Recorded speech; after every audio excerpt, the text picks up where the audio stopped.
আসসালামু আলাইকুম। এখানে আজকে দেখাবো কীভাবে আপনারা আপনাদের শিপিং অ্যাড্রেসটা পূরণ করবেন। সেক্ষেত্রে প্রথমে আপনারা এখানে যে শিপিং অ্যাড্রেসটা আছে সেখানে যাবেন। সেখানে গিয়ে অ্যাড নিউ অ্যাড্রেসে যাবেন। এটা হচ্ছে আপনাদের নেম অর্থাৎ রিসিপ্ট নেম।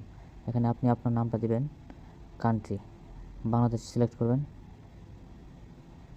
বাংলাদেশ দিবেন, মোবাইল নাম্বার এখানে আপনি আপনার মোবাইল নাম্বারটা দিবেন। এখানে হচ্ছে আপনাদের যে আপনি যে বিভাগে আছেন আপনার বিভাগের নাম দিবেন।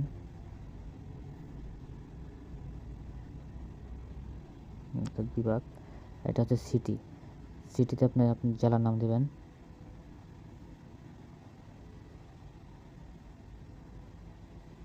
ডিস্ট্রিক্ট সেম জেলার নাম।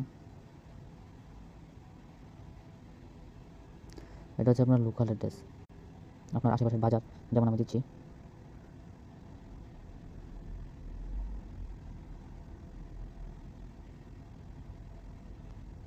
সোহাগপুর, শ্রীপুর, গাজীপুর। অর্থাৎ সোহাগপুরটা হচ্ছে আমার লোকাল বাজারের নাম, শ্রীপুরটা হচ্ছে উপজেলা, আর গাজীপুরটা হচ্ছে জেলা। এভাবে দিয়ে আপনাদের এটা সেভ করে দেবেন।